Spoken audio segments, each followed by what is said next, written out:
we might see a strategy like that coming from Mr. Dihn. And let's get into it. Okay, so spawning in the bottom left-hand corner as our pink Zerg player, we have Jamplifier. And over in the top right, we have Ignition's Mr. Dihn. I did go ahead and actually update the logos, so they're now correctly fully covering the little decal. There's no longer a transparent edge. So they look much fancier than they used to. Yes, and we are seeing a very early pylon from Mr. Dihn.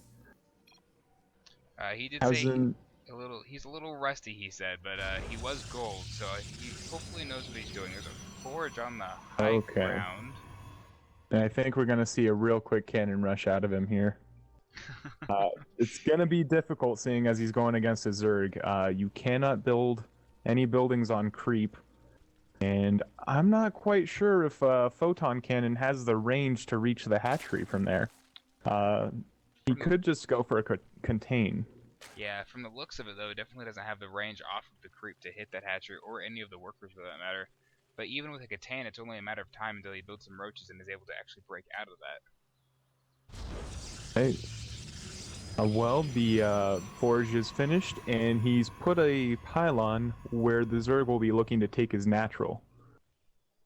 And it looks like Jamplifier is going to try to actually counter that by pulling a bunch of drones to attack that.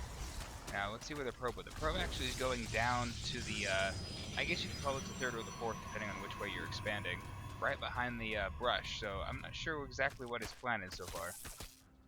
Now, with the placement of that pylon, it looks like he might, if he is still going for the cannon rush, he might try to take down those rocks to the natural. With the cannons? Yeah, you can actually target fire them. Oh, and it looks like that might be what he's going for here. Maybe get a little low ground defense and push the cannons into the Zerg's natural.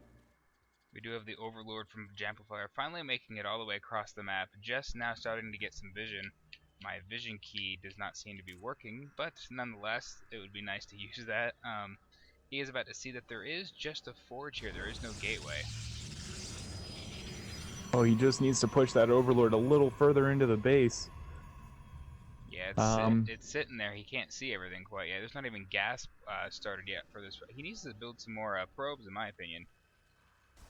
Yeah, he's going to need a little better economy than that if he's going to try to get his way into this game. In my opinion, he's very far behind. Yeah, he's definitely rusty, as he was saying. So we'll see where he goes. And maybe the second game he'll finally... I'm not sure what... He has no offensive units, I guess, is what I'm confused about. Yeah, he's going for pure defense. He had a lot of minerals saved up. I'm wondering where he spent it all. And there goes the natural for Jamplifier, so he's getting his economy up and running and bouncing around. We do have a roach warren on the way. That'll be able to take care of those cannons pretty well. Or he could just march straight over to the main base and just start doing that. Another cannon next to the forge. Still no more workers, so he is at 8 harvesters right now off of that. The Overlord is about to actually see this, so he's going to realize just how far ahead he is. It's 10 to 21 supply at the moment. Yeah, Jamplifier did actually start spawning pool before getting his natural, so he's got a nice force of Zerglings, and they're just going to run past that cannon. Oh, but he lost half of them there.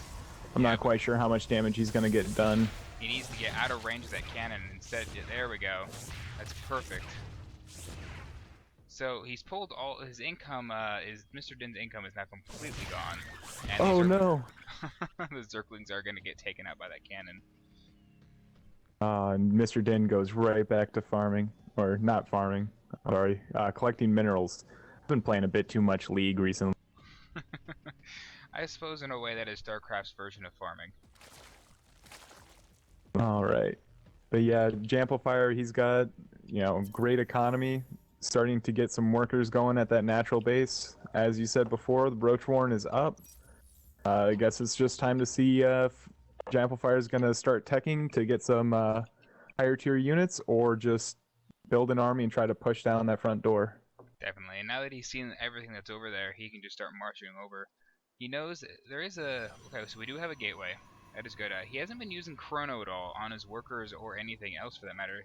The Nexus just maxed out on energy, and it looks like he is marching over his army at this moment to the base. There are currently there are 3 cannons attached to this one pylon, so it might just be a better strategy to take out this pylon and walk right in. Yeah, and with those roaches, he's definitely going to be able to do that. Looks like Jamplifier's looking for any ninja expansions. Because if I were in Jamplifier's shoes, I'd be pretty confused too.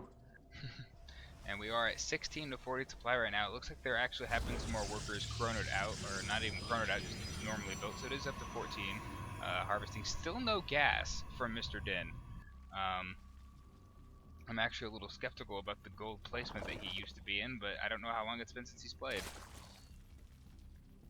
Well, you know, pylons, cannons, forges, and gateways, none of those need any gas, so maybe he's just waiting for the need to arise. So let's see, where do we have this army placed over there? They are taking down these rocks, probably expecting some sort of expansion, I guess. He could just march up the normal ramp and it would be just fine. It wouldn't actually, you know, be wrong in any way to do that, but he is taking the long way.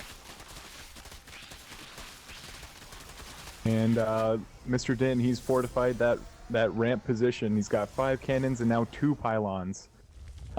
Might just be a bit too much for Jamplifier to handle with this force of roaches and zerglings. Yeah, but at this rate he could just expand to a 3rd and continue, and even go for some Mutalisks or some sort of other air support unit that he can just march right in the back door. Yeah, that would really be Jamplifier's best bet at this point. Either that or maybe getting the ventral sacks for those overlords. Get a drop going. So he did see everything that was up there with that sacrificial zergling. He is starting to stack some minerals. It's 22 to 55 supply at the moment. And we do have more workers being produced, and we finally have some gas coming out of Mr. Dihn. A cybernetics core and a gateway, so we have 3 gateways and hopefully warp gate technology on the way. Alright, and it looks like Jamplifier's researching burrow. I just hope he doesn't plan on burrowing those roaches under the cannons because they can detect. Yeah, that would be a bit of a massacre. I'm not quite sure why he's getting that. He is getting Zergling speed, and there is a Zergling breaking off from the main pack. It looks like he's also searching for more bases. It looks like he's still a little confused on what he's seeing, and feels like there should be something else floating around somewhere.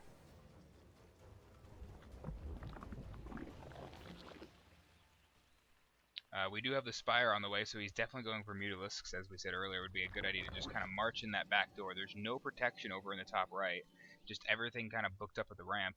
So at this point, he's just going to make sure he doesn't get out and expand. It's just going to keep him kind of trapped in there until he can get his Mutalisks out. Yeah, at this point, I think Jamplifier should really just focus on not getting supply blocked and building up a huge wave of Mutalisks before Jamplifier can build up any more fortifications in his base. Definitely. And so what do we have back here? We also have an infestation quest. So going for double tech at the same time. I'm not sure what his strategy is on that. Maybe doing a double pronged attack, one at the ramp, one. I'm not sure what he's going to build with the infestation pit though. He could be going for swarm hosts. They are pretty cost effective against static defenses like the cannons. Oh yeah, slowly whittle away at their health until they're finally gone at that point. We do have a Stargate coming out. I'm not sure if he's going to go for Void Rays or what. He is chronoing out the Warp Gate technology. And we have 4 Zealots? We have 4 Zealots on the way. So it looks like he's finally getting an army. And Jamplifier's taken that 3rd base. It does look like he might be a hex too far away from that, from the gas and minerals. Yeah, sometimes it looks like that. You can never quite tell. There's no way to view the grid, unfortunately, when you're spectating. Oh, it looks a bit far to me. It does. It definitely does. Let's see, where do we have... I'm getting a message from the viewers that you're coming across a little quiet. They want to hear you, Vex. Quiet. I can lower the game volume. Maybe lower me as well. Yeah, I'm not the person people came here to see. You're part of the computer volume, so I turned down the computer volume and hopefully that works a little bit. Can also move the microphone a little closer to my mouth. Everybody wants to hear my sexy voice, I'm sure. Oh, I know I do. So we have 6 cannons at the top of this ramp and another 6 zealots to back that up. The Mutalisks, though, are going in through the back. They're congregating around this overseer who is probably whispering orders into their ear, telling them what to do, and it's taken quite a while. I always thought the Zergs had kind of an overmind thing going on, but it looks like they still use communication, personal, and then there they go in. Oh, they broke the huddle. They got a game plan. Probably don't want to go straight for the pylon. There we go. We want to go straight for the workers, destroy that entire economy. Oh no, and this is the one place where Mr. Dihn did not put too many fortifications. There's only one stalker. The zealots are going to run over here and try to do something. He pulls every single one of his workers out. Both of these players stacking quite a few minerals. Now, if you were in Jamplifier's position, how would you go about trying to, take out all these buildings? Just aim straight for the pylons, or just take out the rest of the workers so you know you have a secured win. Yeah. That would be pretty good to go for the workers, but man, they're huddling around all those cannons. Yeah. Unfortunately, Jamplifier did not have too many Mutalisks. And we are getting a greater spire, actually. It looks like Jamplifier is going to go for some of that tier 3 tech. Oh, he might just be going straight after all that static defense, going for brood lords and swarm hosts and all that goodness. So we do have a Twilight Council. There go all the workers again, along with the zealots. Not really sure. They don't really know how to mine, but they definitely tried. They did their best. Still have these 2 cannons sitting over here. They're actually getting covered in creep now. Yeah, there was a drone that came by a little while ago. I think he was trying to set up a 4th base. He found those cannons pretty quickly. Now, let's see what we got going on. We got more roaches. There's the broodlords. The broodlords are coming out on their way. And they are slowly making their way across the map. Extremely slow unit.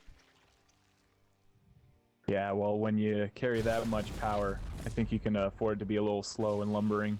So it looks like he's finally coming out of his cave with all of his zealots. He is actually pulling the roaches back. I don't think he has enough to actually deal with this. And a nexus is going down, so he is trying to expand here. Mutalisks come to join the fight, and it looks like they are going to try to pick this off, but it looks like he's actually going to be able to persevere through this, and more Mutalisks are showing up. Jamplifier needs to focus fire those roaches. There you go. He lost a couple there to those zealots. We even have some corruptors joining the fray. Yeah, corruptors aren't going to do much. I think he might have just brought them over to get a little proxy broodlord action. Yeah, and they are going to whittle it down away at this expansion before it can go up. These broodlords are going to sit here all day, every day until they get their job done. Yeah, broodlords with those broodlings, they're pretty cost effective. Now, I think Zerg's the only race that has any units that spawn free units. I mean, they have 2. They have swarm hosts and they have broodlords, and nobody else has free units like that. No, but Protoss does have the option of going High Templar and calling down those psionic storms. I think it's a little comparable. Although they do not move and do damage with a timer. So all the front defenses have been taken out. The pylon is going to go down at this point. I don't think there's much redemption for Mr. Dihn to get back in this game. No, he's making Void Rage to try to deal with those broodlords, but with all the corruptors and even the Mutalisks, I think it might just be too little too late here. Definitely. So at this point, I think we're just waiting for a GG for Mr. Dihn, and we'll be into our second game. The loser does get to pick the map. All right.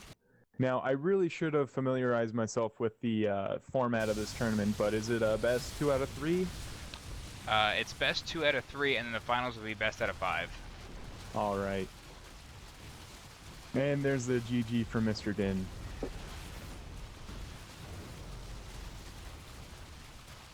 And he needs to hit the surrender button. There we go. Jamplifier taking the first round from Mr. Dihn.